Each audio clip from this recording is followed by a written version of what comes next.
This episode is brought to you by our book friend, Jonah. Yay! Jonah was not content to only consume our regular content. Oh no. He needed more. He needed to become a patron and not only get bonus content, but something much greater. He got the knowledge that we couldn't do this without him. Thank you, Jonah. You kick ass. Thank you. If you want to be like Jonah, you could head over to Patreon to find us. For now, let's get on to this fucking episode. Woo!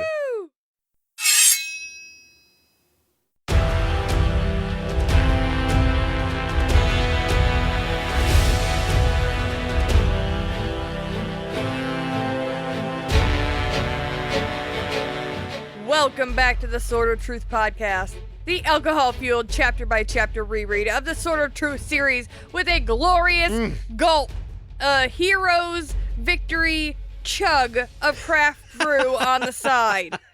I'm Jade.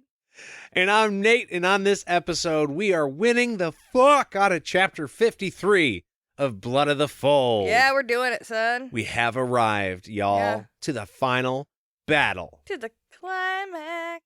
That's why this is, in fact, the last book. Yeah. Mm-hmm. Everything gets settled. It's all, immediately. 3 is all you need. Yeah.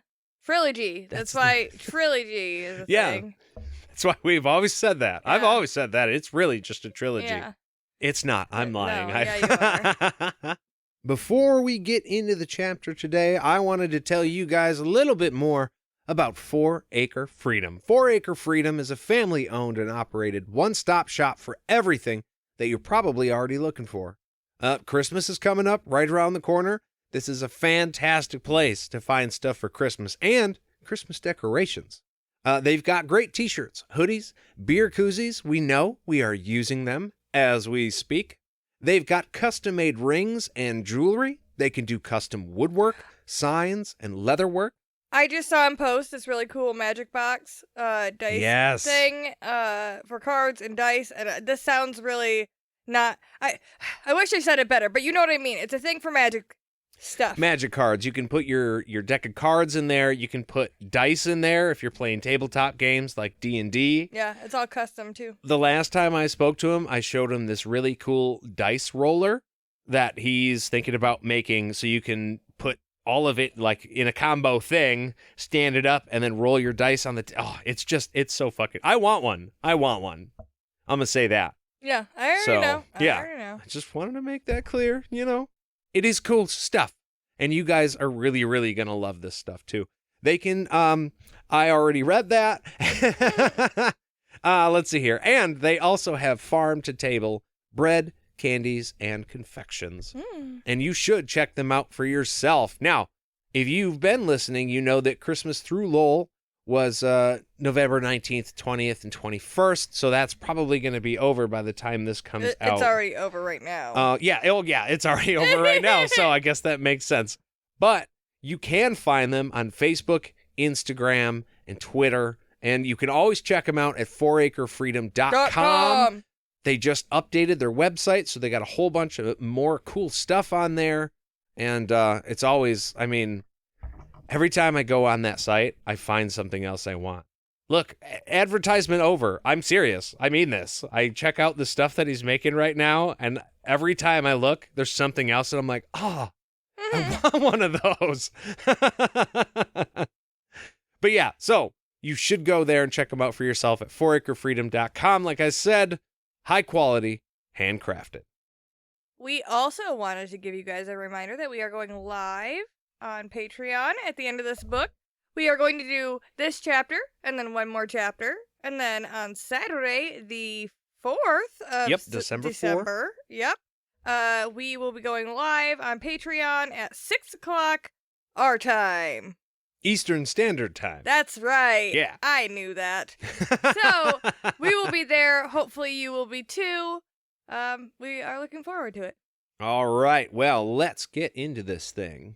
This is the culmination of the book. This is the battle. Where shit is going absolutely insane. Yeah, at the end of the last chapter, Richard was literally like, "What have I done?" on his knees. He was looking out at this. Yeah. So this chapter opens with Richard entering the battlefield. He sees that it was a mistake to send half of his troops away. Yeah, you think? Okay, after one person, you sent half your fucking army? Yeah. Right. Mhm. Oh, ooh. Yeah, that definitely was bad. Now, they're not outnumbered, but there's nothing they can do about the Mrizwith. Yeah. The Mrizwith can pick up, like he said, dozens of guys every swing. And Literally. they're just decimating the army. The only person who's ever killed one is Richard, and then Gratch. So, yeah. Literally fucked. Yeah, and the blood of the fold are here to call him on it, it says. They're like, oh, you fucked up bad. Here, let us prove this to you. To you. Let us now prove for this to you, thine. Yeah, Thus. they're fighting with, like, together with the Mrizwith? I think so. Yeah, because they were all together, and they were getting commands or whatever from them. So they are fighting Richard and the Daharans all out here on this battlefield. Yeah, I mean, it sounds like it's a fucking free-for-all. From the way that it's explained, everybody's just fighting everybody now. Yeah, it's bad. So he points to some of his men and then tells them to bring Kaylin back to the Confessor's palace to keep her safe. No. We're getting into some shit. The little lady can't be here for this. Mm-mm. So, Mm-mm. please, take her away. She is not a fighter. She needs to go away.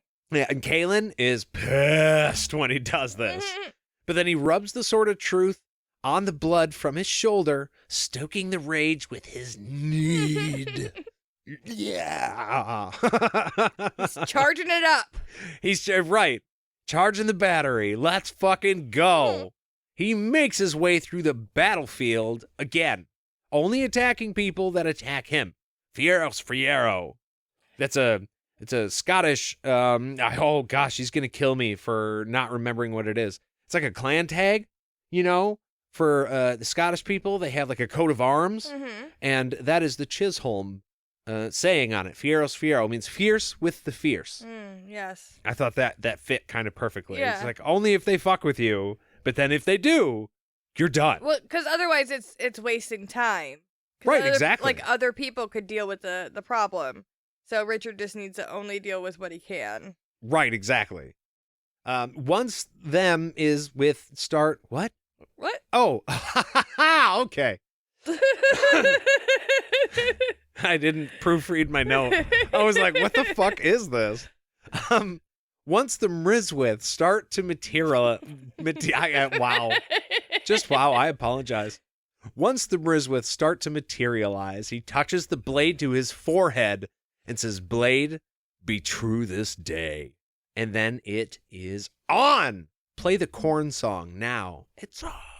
You know the one? It's a good one. Anyways. No, I don't know it, but Oh, I wish I could just play that for everybody, but we can't afford the rights to it. So it's a really good one. Check that one out too. Corn, it's on. That's the song that definitely played in the background of this battle. 100% did. As the dance of death begins. Yeah.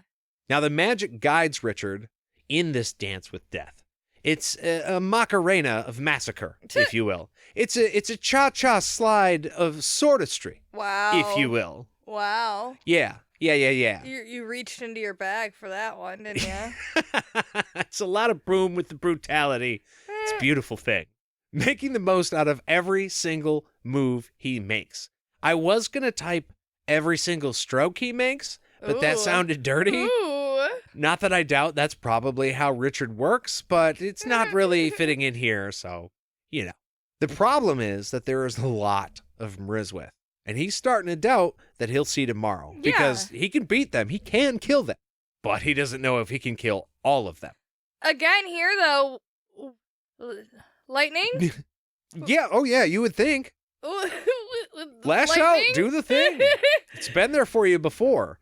Look, he's reaching out with his need. He does the blood thing with the sword. He's touching it to his head and like chanting. Like he's gathering his power. Richard is he's probably at least 4 foot taller than he was when he walked out now. He's just massive. Hulking with all this power. To a sword, Nate. But I'm not talking about that sword. But it would be nice. You're right. If he could just do the thing. Oh, I see what you did there. Anyways. He drew his sword, and then the sword of truth. That's fantastic. But yeah, I mean, odds are, like, he's not going to make, just, like, statistically, with how many there are, plus the Blood of the Fold, you're probably not going to make it out. You're the only person who can fight them. They're all going to attack you. They're materializing. They don't even have to do that. Yeah, they just keep coming. Yeah. And, like, it's just like one man fighting an entire army all by himself. Yeah. He is moving through, and he's not trying to kill them all. He's only killing the ones that try to attack him. So that's the only advantage he has. But if they all decide, let's just get Richard. Yeah. It's not great. And yeah, they're going to overwhelm you. As he does this, he sees Kaylin leading a group of her own, cutting in where they can, and then disappearing down the alleyways. She's actually making tactically sound moves here. Very nice. With, like, kitchen staff. Like, people from the palace who are not soldiers. There's a part just a little bit later in this chapter that I would argue might be one of my favorite parts of this book. Yeah, it's pretty good. I didn't expect it. Yeah, concerning one of the kitchen staff. And it is fucking wonderful, and I love it. But it was, when I was listening, Richard was like, he remembered how the people of Evanissia stepped in at the last stand of their battle and was all worried they were going to die, but also, like, little woman's out of the house. What are you doing, Jade? Jade made this joke earlier.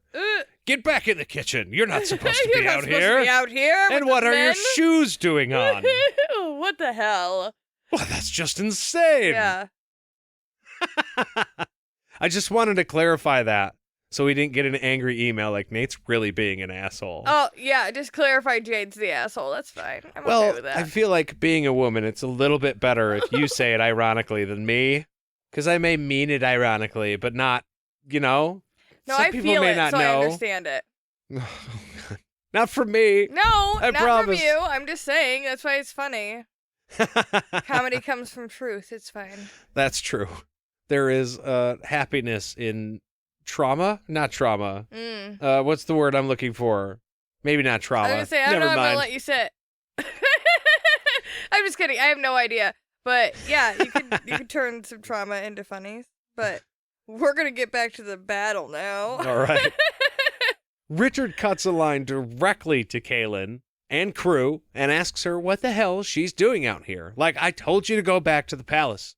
And she's like, look, I'm not going to die hiding in a corner. I'm going to come out here like you and fight for my people. And also, don't fucking yell at me.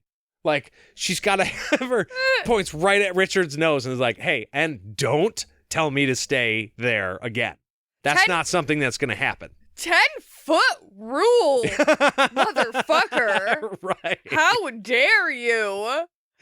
That would have been fantastic. Yeah. If that's all. She said this beautiful thing, and I'm not going to take that away from her because it was really, you could get the intensity there. She's like, no, dude, this is my fight too. Yeah. You don't have a right to tell me to not come out here and do this.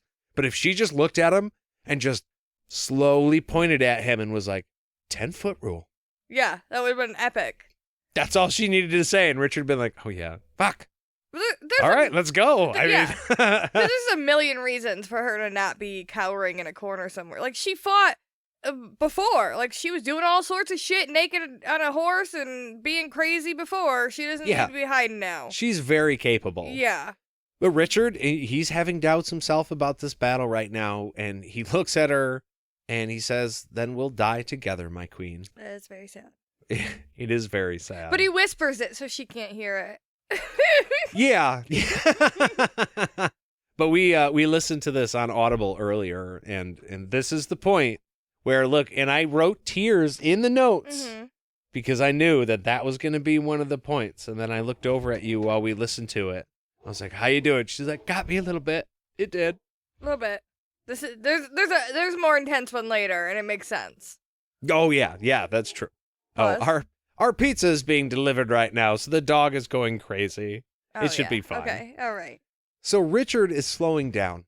He's tired, and he's seeing, like, green spots. It's that vine. Bleh. The vine poison coming back is hallucinogenic properties popping back up. It's the vine, the snake vine. Yeah. From the very first book. Yeah. He's tripping balls again. Yeah. Oh, that acid just stays in your spine, man. You should know better. To be fair, To be fair, not only did he just come out